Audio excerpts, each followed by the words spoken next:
The EFF leader Julius Malema has hailed the party's national protest a success, and he said that the most significant indicator that the EFF had achieved its purpose was that the biggest center of the economy in the whole of Africa, which is Sandton City, was closed without burning of any building or looting.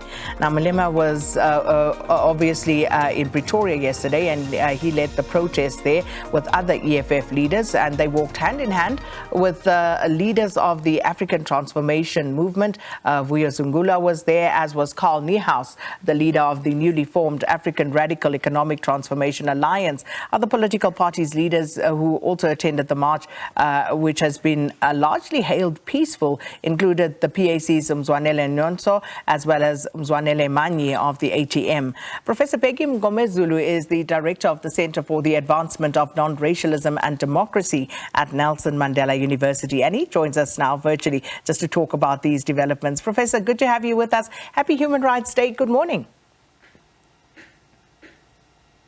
Happy Human Rights Day to you, Sakina, and same to your viewers as well. Now, Professor, you've had, like the rest of us, a few hours to literally digest what had happened yesterday. So what is your reflection at this stage of yesterday's national protest? No, thank you very much, Sakina. My observation is that I've heard people saying that it's almost a glass half full or half empty. But the reality of the matter is the national lockdown went ahead okay, and there were very few skirmishes, which in fact should count for a success. And the fact that a number of businesses closed down as per the thinking of the EFF means that the EFF then succeeded in this matter. Of course, the counter-argument will be that there are people who closed their businesses not necessarily because they were in support of the lockdown or of the shutdown, but because they were fearing for their businesses. But be that as it may, the reality of the matter is there was a national shutdown. It wasn't business as usual. And then looking at it from that vantage point, then you might say that the EFF in fact succeeded in achieving its goal, that is to bring the country to a standstill.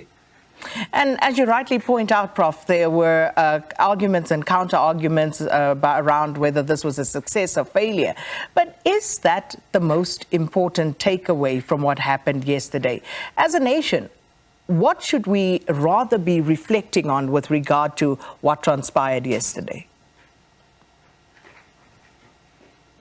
It's a couple of issues, Sakina. One of them is that for the very first time, you saw the security cluster at work. They brought together all the security officers to try and calm the situation, as it were. You saw the SANDF being activated, the SABs were activated, even municipal police were activated. Everyone was on duty. In fact, where I am, I saw even as a helicopter flying by just to make sure that everything went according to plan. So, which is something unprecedented, because it's not the first time that we are seeing a national shutdown. There have been others before, and there will still be many more for as long as the causal factors have not been attended to. But I saw the security cluster being hard at work, and my only concern was that from a government's point of view, they went to the media beforehand to announce what their plans were. You don't do that if you want to provide security to your citizens. You do have these meetings, but you operate clandestinely so that by the time you act, you catch whoever is a culprit unawares. But then if you announce it upfront, you are basically saying, these are the weapons I have, these are the number of officers I have, these are the strategies I have, then we can go back and regroup. That is a lesson for me, which I think that government can take going forward. But overall, I think that they were well prepared as well, as much as the EFF and all those who supported the march were also prepared. So interestingly, Prof, this was one of the most commented issues on the deployment of the 3,400 military personnel and, of course, the heavy police presence, because we saw them out in full force. You know, we saw the Nyalas I was amazed, totally astounded at the number of police vehicles that I saw, not just in the early morning hours driving into work, but afterwards as well. We heard, the EFF, they were saying, thanking the police for what they were doing on the streets. UDM leader General Bantu Olomisa, for example, he was commenting, saying that the day that the soldiers realize that they are being used against the people, they will actually be ashamed. But the question is, was that excessive? The deployment of troops on the streets, police officers, was it excessive, or was it, just the right measure in order to contain what people thought might happen? Professor Bheki Mngomezulu, we just lost him there temporarily. We're going to try and get him back. And of course, we are talking about yesterday's events, the national shutdown, and what Professor's thoughts are as we actually reflect on what happened. Professor, if you can hear me, welcome back. And I was just asking about the deployment of 3,400 military personnel. And of course, many South Africans saying that that was a bit heavy, and also many questioning where are all of these police officers that we saw yesterday, and of course the military personnel, why are they not deployed on any other day, on other occasions when South Africans feel that they are under siege from things like crime? No, thank you very much for that, Sakina. I also share the sentiment. In fact, I was surprised that for the very first time, we saw the deployment of the security cluster across the country, which means that the resources are there.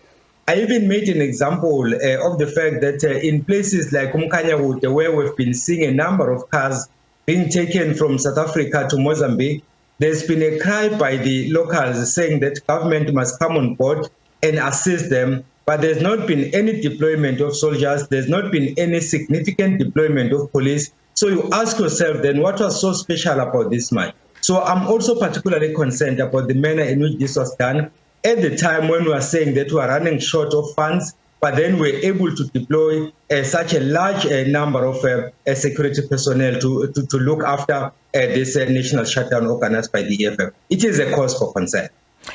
I know in your previous comment, Prof, you said that the security cluster should move clandestinely and not necessarily tell us everything whilst they are preparing for an operation such as this.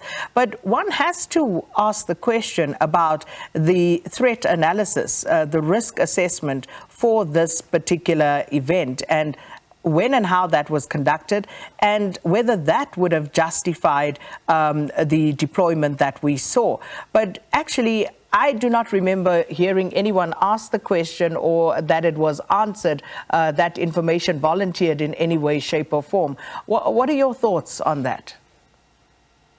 It still comes back to the point I made, Sakina, that even if there was a security threat, there was no reason why government had to go in public saying that we are deploying all our security arsenals to make sure that there is no commotion or that there is no destruction of property. The only thing you do is you convene these meetings clandestinely, and then you deploy your people clandestinely, and then those who are planning to cause havoc will just meet the might of the law on the day. You don't go public announcing these kinds of things.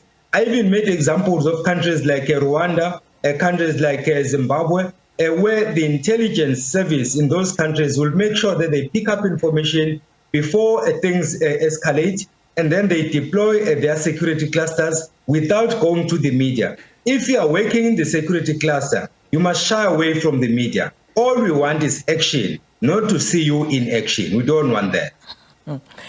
Also, a lot of criticism targeted at Minister Bheki Cele, and specifically around the issue around Nhlanhla Lux and the alleged attack on his home.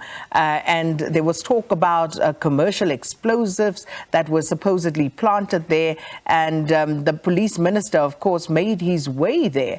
And people questioned that particular act. So So I want to know, what are your thoughts there? Because at some point, listening to Minister Bheki Cele, he actually said that they had been, and I would assume that would be the police and the security cluster working with Nhlanhla Lux and, his people. So what do you make of that whole situation? No, it was very concerning, Sakina, because when the minister descended in Nhlanhla Lux's home, he said that when he heard the news that his home had been attacked by a petrol bomb, he took it lightly. He didn't in fact take it seriously. He thought it was just one of the news that people would spread. Only after he had arrived there and had seen things for himself did he realize the seriousness of the matter. So by making that statement, he didn't in fact do himself justice, because as a minister, you would say that we received information about the attack on Nhlanhla Lux's home, and then as the security cluster, we then had to come here to see things for ourselves, and indeed we have confirmed that there's been an attack and it's a serious matter. You don't bring in the statement that initially we thought it was just something light, because it means therefore that there are certain instances that are reported on which you take a conclusion even before going to the scene, which would be in fact improper. So I think the minister was not supposed to have made that statement. After he had arrived, he saw that indeed the situation was serious, and that is what he is supposed to have confined himself to, not the other statements that initially he took this lightly and then only to see eventually that indeed it was serious. And I suppose the reason why people were particularly critical of the minister's actions was because of the protagonist in this particular instance, which is Nhlanhla Lux. And many people have asked, who is Nhlanhla Lux? Who does he represent? Where is his constituency? On whose behalf does he speak? Because he does seem to have garnered a lot of prominence, but it's not clear exactly why. So I don't know if you've been following that, Prof, but what do you make of a situation such as this with regard to intelligence and security in the country? In fact, I can answer the why part of it. The reason why Nhlanhla Lux is gaining support is because he's speaking the language which many people relate to. And the issues that he has been raising are issues that people have been talking about, and therefore they see him as their voice, so to speak. Let alone the fact that at some point he was particularly concerned about the influx of undocumented foreign nationals. And I must emphasize undocumented foreign nationals. He's not averse to fellow Africans coming to the continent for as long as they come in through the right channels. But here's a serious concern whenever they come undocumented and then they commit crime. And then he says the state has a responsibility to protect its own citizens like all other governments do. And therefore, he basically pressed the right button. That is why he garnered so much support. We know that, of course, he has taken a backseat lately for a number of reasons. But the reality of the matter is he started off by speaking the language which people could relate to, and therefore they decided to support him. That is why he's been garnering support nationally. So we are into news time, Prof. Please, just very shortly, a lot of reaction also to the suspension of load shedding yesterday, and Eskom saying because there was, a less demand for electricity. So some are saying it's because industries were closed due to the shutdown. That seems to be a logical reason. But others are more skeptical, questioning whether, again, things are being manipulated. What are your thoughts on that? Yes, the official reason was that there was less demand. In fact, even Malema made that statement that as he was driving to the venue, he heard that load shedding would be suspended. And some people yesterday were even joking about it, saying that maybe we should have more of these national shutdowns because at least there will be no load shedding, although they were taking it to the extreme. But the reality of the matter is, yes, indeed, there was less demand, and that was occasioned by the fact that a number of industries were not operational, and therefore the demand was less than usual, and therefore as compared it was necessary for them to suspend the load shedding. But the reasons should not be the reasons why we suspend the load shedding. We should in fact get rid of load shedding if we want to jumpstart our economy. Professor Mngomezulu, we have to leave it there. Thank you so much for your time and enjoy the rest of your Human Rights Day. Professor Bheki Mngomezulu is the director of the Center for the Advancement of Non-Racialism and Democracy at the Nelson Mandela University.